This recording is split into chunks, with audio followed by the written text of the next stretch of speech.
మొన్న పవన్ కళ్యాణ్ అర్జెంటుగా వాళ్ళ కార్యక్రమమేమో పదవి బాధ్యత, అంటే వాళ్ళ పదవులు తీసుకున్నటువంటి వాళ్ళు బాధ్యతగా ఉండాలని చెప్పడం. దానికి సంబంధించి కాకుండా అర్జెంటుగా జగన్ మీదకి తీవ్ర స్థాయిలో విరుచుకుపడతా ఉపన్యాసం ఇచ్చారు. పారిశ్రామికవేత్తలు ఇప్పుడు ఆ మెడికల్ పీపీపీకి సంబంధించి పెట్టుబడులు పెడతారనుకుంటే రావట్లేదు. కాబట్టినే జగన్కి జీవితంలో రాడు, నేను ఆపుతాను, అవసరమైతే చొక్కా మడతేసి ఆపుతాను, లేకపోతే రాజ్యాంగబద్ధంగా ఆపుతాను, ఇది నాది హామీ, మీరందరూ ధైర్యంగా పనిచేయండి, వాళ్ళకి కావాలంటే వాళ్ళ రోమాలు పీకేస్తాను, వాళ్ళ చేతులకి గీతలు పీకేస్తాను, గీతలు చెరిపేస్తాను, ఇలాంటి స్టేట్మెంట్ అంత ఘాటుగా ఇవ్వడానికి కారణం అదే. జగన్ చెప్పాడు రేపు పొద్దున వచ్చాక మేము అరెస్ట్ చేస్తాం, జైల్లో పెడతాం.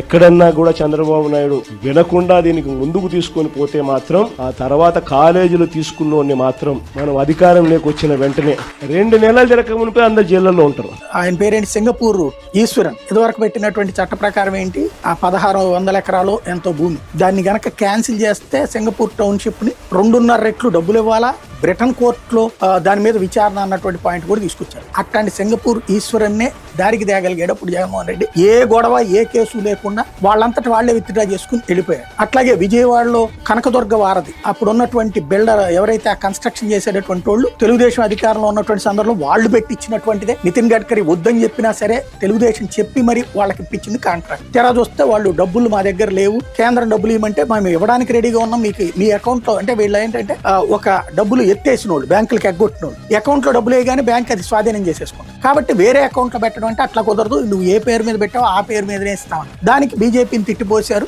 అది కన్స్ట్రక్షన్ ఆగిపోయింది. కనకదుర్గ వారిది ఇప్పుడు ఏదైతే కనకదుర్గ గుడి పక్కన ఉన్నటువంటి వారిది ఏదైతే ఉందో అదే సంస్థ జగన్ రాగానే నోరు మూసుకుని కట్టేసి, బెన్ సర్కిల్ ఫ్లైఓవర్ సగంలో ఆపినటువంటి వాళ్ళు జగన్ వచ్చాక నోరు మూసుకుని కట్టేశారు. మచిలీపట్నం హైవే మధ్యలో ఆపిన వాళ్ళు జగన్ వచ్చాక నోరు మూసుకుని కట్టేసి, మరి అది అతను భయమా లేకపోతే అంతకుముందు బ్లాక్ మెయిల్ చేసి జగన్ ని బ్లాక్ మెయిల్ చేయలేములే అని కట్టేశారా? బిల్లులు అయితే తీసుకుంటారు కదా, జగన్ ఏం తీసుకోడు కదా, బిల్లులు జరిగిపోయాయి. ఇప్పుడు అట్లాగే మెడికల్ కాలేజీల విషయంలో కూడా జగన్ రేపు పొద్దున ఏమైనా చేయగలడని భయపడ్డారా ఏంటన్నదే అర్థం కాదు.